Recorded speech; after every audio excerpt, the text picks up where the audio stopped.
जयकारा बोलिए श्री गुरु महाराज की जय। श्री परमहंस सत्यार्थी जी महाराज की जय। परमहंस सत्यार्थी जी महाराज की जय। सतगुरु भगवान की जय। सतगुरुदेव भगवान के प्यारे बच्चों, चर्चा चल रही है साकार भक्ति, निराकार भक्ति। एक बच्चे की प्रश्न था, कल आपको साकार भक्ति के बारे में बताया था। वास्तव में कोई भेद नहीं है साकार और निराकार में। ये समझो कि एक फल है और एक उसका बीज है। बीज दिखता नहीं है, फल दिखता है। फल तो हो गया साकार भक्ति और उसका बीज रूप जो है वो हो गया निराकार भक्ति। किंतु बीज में भी तो साकार है और साकार में भी बीज है। इसी प्रकार से हमारे ईश्वर, हमारे सदगुरुदेव भगवान साकार रूप में होते हैं, परंतु जिस समय वो निराकार रूप में हो जाते हैं, हम उनका एक निशानी, विग्रह बनाते हैं, उनका स्वरूप बनाते हैं। क्योंकि याद रखना, मनुष्य हमेशा किसी न किसी निशानी पे चलता है। उसे कुछ न कुछ सहारा चाहिए। तो सहारे के लिए वो अपने ईश्वर, जितने भी हमारे देवी देवता हुए हैं और हम उनकी पूजा करते हैं, उनके स्थानों पर जाते हैं, माथा टेकते हैं, अपनी अरदास मनौती मानते हैं। परंतु ये ठीक है कि सतयुग के देवी देवता या त्रेता के या द्वापर के, संभवतः हमने उनके दर्शन नहीं किए क्योंकि मनुष्य की आयु में कितनी है, फल का भरोसा नहीं है। परंतु फिर भी मनुष्य अपने मन के ठहराव के लिए, मन को शांति देने के लिए उनका एक स्वरूप जरूर बनाता है। ये मेरे देवता है, मैंने इनकी पूजा करनी है। क्योंकि भक्ति में दो चीजें होती हैं, एक सेवा होती है, एक प्रेम होता है। जब प्रेम और सेवा दोनों इकट्ठे हो जाते हैं तो भक्ति कहलाती है। हमने निराकार अर्थात जिसका आकार नहीं है, हमने अपनी कल्पना से उन प्रभु जी का स्वरूप बनाया। मेरे भगवान कृष्ण ऐसे होंगे, उनका बचपन ऐसा होगा, लड्डू गोपाल ऐसा होगा, बड़े ऐसे होंगे, उनका विराट स्वरूप ऐसा होगा। हमने इमेजिन किया, कल्पना की और उसके सहारे हमने किया। अब आ गई बात कि हम देवी देवताओं की आराधना, उनकी सेवा, उनकी उपासना कैसे करते हैं। क्योंकि मन के तीन रूप होते हैं, एक जागृत रूप होता है, एक स्वप्न रूप होता है, एक सुषुप्ति अवस्था होती है। तीनों अवस्थाओं में हम गुजरते हैं। और एक बात याद रखना कि हम अपने प्रभु जो इस समय निराकार रूप में है, साकार रूप में थे तो हमें प्यार देते थे, साकार रूप में थे तो उन्होंने हमें ज्ञान दिया, पर अब निराकार रूप में हमारे ऊपर बहुत कृपा है। अगर हम चाहें कि भक्ति में साकार भक्ति और निराकार भक्ति, निराकार की उपासना करें, तो एक बात समझ लेना कि उनके जो प्यारे बच्चे हैं, तो प्लीज दी लेडी इसकी चाहिए। अगर हम किसी को प्रसन्न करना चाहते हैं तो उसके बच्चों के अच्छा उनके बच्चों के साथ अच्छा व्यवहार करो, उनके बच्चों के साथ अच्छा प्यार करो, उनके बच्चों के साथ अच्छा मीठा बोलो। हम उनके साथ मीठा बोलेंगे तो प्रसन्न रखेंगे तो वो भी प्रसन्न हो जाएंगे। वास्तव में निराकार भक्ति साकार की भक्ति से ही निराकार की भक्ति बनती है। निराकार भक्ति में हम एक स्वरूप बनाते हैं, सामने रखते हैं और उनकी स्मृतियां, उनकी यादें, उनकी कहानियां जो बड़े बड़े ग्रंथ लिखे हुए,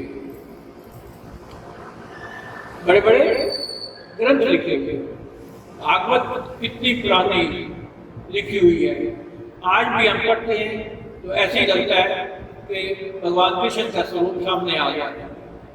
रामायण कितनी पुरानी लिखी हुई है, पर जब हम पढ़ते हैं तो ऐसे समझते हैं कि राम सीता लक्ष्मण का स्वरूप हमारे सामने आ गया, निराकार रूप भी सामने आ जाता है। इसी प्रकार से हम अपने सतगुरुदेव भगवान जी की जो भक्ति करते हैं, उनकी स्मृतियां, उनकी कही हुई बातें, उनके उपदेश, उनके संदेश जिस समय हम प्राप्त करते हैं तो हमारे सामने एक स्केच बन जाता है, एक तस्वीर बन जाती है कि मेरे सतगुरुदेव भगवान इस प्रकार से होंगे। और जिस समय हम अपने मन से अपने सतगुरुदेव भगवान जी की भक्ति करते हैं तो वो हमारे अंतर्गत दृष्टि में भी आ जाते हैं, जिसे समाधि अवस्था कहते हैं। अजपा जाप में हम उसी का तसव्वुर, उन्हीं के स्वरूप का ध्यान करके हम अपना ध्यान योग करते हैं, अपने क्या कहते हैं नाम लेते हैं। और लेते लेते एक ऐसी अवस्था आ जाती है कि अंतर्गत सतगुरुदेव भगवान जी दर्शन देते हैं। दर्शन ही नहीं देते परंतु हमारा मार्गदर्शन करते हैं, हमारा मार्गदर्शन करते हैं और उच्च गति तक लेके जाते हैं। कीट न जाने ब्रेक तो प्रभु कर ले आप समान, अपने समान अपने बराबर करते हैं। याद रखना, संसार में एक पिता ही ऐसा है जो चाहता है कि मेरा बच्चा मेरे से भी आगे बढ़े। मैं छोटे दर्जे पर हूँ तो मेरा बच्चा बड़े दर्जे, और मेरे सतगुरुदेव भगवान तो बहुत महान, जिस गति पर वो पहुंचे हुए हैं संभवतः ना पहुंच सके, परंतु फिर भी उनके वो कोशिश करते हैं कि मेरा बच्चा और आगे बढ़े और आगे बढ़े। ये निराकार की भक्ति है, निराकार का संदेश है, निराकार का प्यार है और आगे बढ़ते चल जाते हैं। हमने ये सोचना है कि ये साकार है, ये निराकार है। हम उनको वस्त्र पहनाते हैं तो साकार है ना, हम उनको भोग लगाते हैं तो साकार समझ के लगाते हैं, तो ये खा रहे होंगे, ये तो अपने मन की बात है। हम उनको अच्छी अच्छी वस्तुएं भेंट करते हैं तो ये भी एक साकार का रूप धारण करते हैं। तो इसलिए वास्तव में क्या है कि निराकार ही साकार है, साकार ही निराकार है।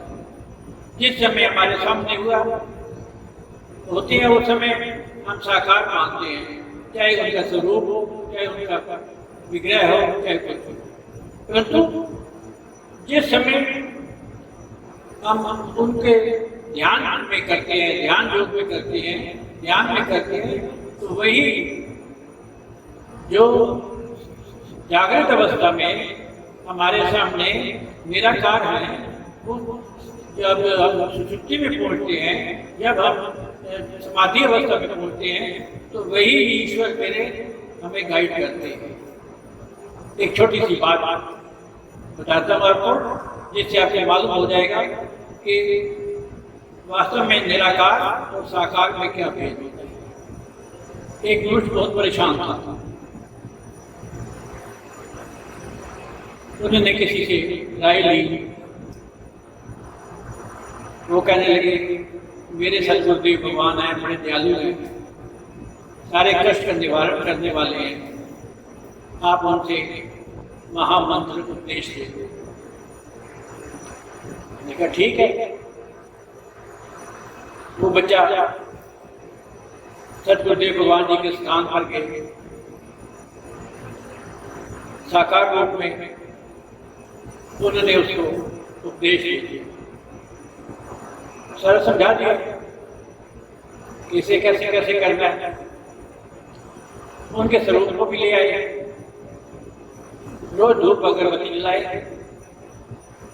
1 साल तक वो करता था, पर उसकी परेशानी दूर नहीं हुई। फिर किसी दोस्त से एक बात हुई, कहने लगे आप परेशानी भगवान कृष्ण दूर करेंगे। उन्होंने अपने सदगुरुदेव भगवान के साथ भगवान कृष्ण का भी स्वरूप रखा, उसको भी अगरबत्ती धूप करते रखते। फिर किसी ने कहा कि तुम्हारी परेशानी ठीक नहीं हो रही, 1 साल और हो गया है, तो हनुमान जी को ले आए। उन्होंने हनुमान जी को भी रख दिया, उसके स्वरूप को रख दिया, धूप अगरबत्ती करने लगे। एक दिन उनके मन में एक विचार आया कि मैं धूप अगरबत्ती करता हूँ अपने सदगुरुदेव भगवान जी से, मेरी बहुत भक्ति है, बड़ी श्रद्धा है, और इनको अगरबत्ती का धुआं लगता होगा तो वो बात तो अच्छी नहीं है, बेचारे को कष्ट होता होगा। उसने एक रुमाल लिया और जैसे ही उसका स्वरूप का मुंह ढकने लगा तो सदगुरुदेव भगवान प्रकट गए, हाथ पकड़ गए। हैरान, कहने लगा मेरे प्रभु आज तक तो आप चुप रहे, निराकार से साकार नहीं हुए, साकार का आपने रूप धारण नहीं किया। सर्वदर्शन में हम कितनी बार ऐसी चीजें पढ़ते हैं कि गुरु महाराज जी ने कभी सिपाही का रूप धारण कर लिया, कभी गोंदल बाबा के रूप में आ गए, कभी किसी रूप में आ गए, कभी किसी रूप में आ गए। और आज भी हम बहुत सारे शिष्यों से ये सुनते हैं, त्यागी बाबा जी इस रूप में आए और हमारा काम कर गए। तो इसका अर्थ ये हुआ कि निराकार ही साकार और साकार ही निराकार, दोनों ऐसे हाथ पकड़ लिया। तो शिष्य हैरान, कहने लगे प्रभु आज तक तो ऐसा नहीं हुआ। कहने लगे आज तक तो मुझे सिर्फ निराकार ही समझता रहा, आज तूने पहली दफा मुझे साकार समझाया कि इनको धुआं लगता होगा, परेशानी होती होगी। प्रत्येक शिष्य के मन में अगर ये आ जाए चीज कि मेरे प्रभु निराकार होते हुए भी साकार है, निराकार नहीं है, साकार है, और साकार भी धारण करके कितने हमने कहते हैं विष्णु भगवान जी के कितने अवतार हुए, तो उनको कोई ना कोई ऐसा रूप धारण करना पड़ता है अपने शिष्यों के लिए जिससे अपने शिष्य कष्ट में ना आए। हमने उनकी भक्ति करनी है, हमने उनका प्रेम करना है, हम उनसे उनकी सेवा करनी है, और उनकी सेवा अगर करनी है तो उनके प्यारे बच्चों की सेवा करो। देखो किसी के घर जाएंगे ना तो उनके बच्चों के हाथ पर मान लो कुछ रुपए रखा है, हमने बच्चे को पैसे नहीं दिए, हमने उनके माँ बाप को, पिता को पैसे दिए, क्योंकि वो समझेगा कि मेरे बच्चों को अगर मैंने पैसे दिए हैं, खुश किया है, तो अल्टीमेटली मुझे दिए हैं, उनके मैं बात बनती है। तो इसलिए सदगुरुदेव के प्यारे बच्चों साकार की भक्ति हम करते हैं जो बहुत मुश्किल है, क्योंकि उनमें तीनों गुण होते हैं, रजोगुण, सत्वगुण और तमोगुण। और निर्गुण में तीनों गुण नहीं होते, पर उसमें कार्य हमारा कष्ट निवारण करने की बहुत महान शक्ति होती है। देखो पूरा शरीर है, शरीर में आत्मा दिखती नहीं है, पर सारा शरीर एक आत्मा पर चलता है। आत्मा दिखती नहीं है, पर एक समाधि अवस्था में बैठो जाके आत्मा के दर्शन करो तो बहुत बड़ी बात होती है। तो बनास्पति है, भगवान कृष्ण ने क्यों कहा कि मैं बनास्पतियों में भी, मैं नागरिकों में भी, सब में भी हूँ। कहने का अर्थ ये था कि वो वस्तु सामने जो दिखती है उसकी जो अंदर शक्ति है, ध्यान से देखिए, जो उसके अंदर शक्ति है वो शक्ति मैं है, बाहर आकार में नहीं हूँ, पर अंदर की शक्ति में है। इसी प्रकार से मनुष्य की ज्ञान इंद्रियां और कर्म इंद्रियां बाहर का कार्य करती हैं, परंतु अंदर की ज्ञान इंद्रियां उसे उत्तेजना देती हैं, उसे मैसेज देती हैं। अंदर से मैसेज होता है कि तू देख, और आंखें देखती हैं, कान सुनते हैं, हाथ करते हैं, पाँव पैदल चलते हैं। क्यों? किस लिए? कि उसमें ये शक्ति भरी जाती है। जो शक्ति है वो निराकार है, जो आकार है वो साकार है। जिस चीज का आकार है वो साकार है, जो शक्ति, जो उस मॉडल का अंदर शक्ति है वो निराकार है। तो ये इसीलिए सतगुरुदेव के प्यारे बच्चों, हमारे सतगुरुदेव भगवान सामने हम उनका स्वरूप लगा देते हैं, विग्रह करके लगा देते हैं, कुछ भी एक निशानी तो चाहिए। एक बहुत बड़े विचारक हुए, उन्होंने अनाउंसमेंट कर दिया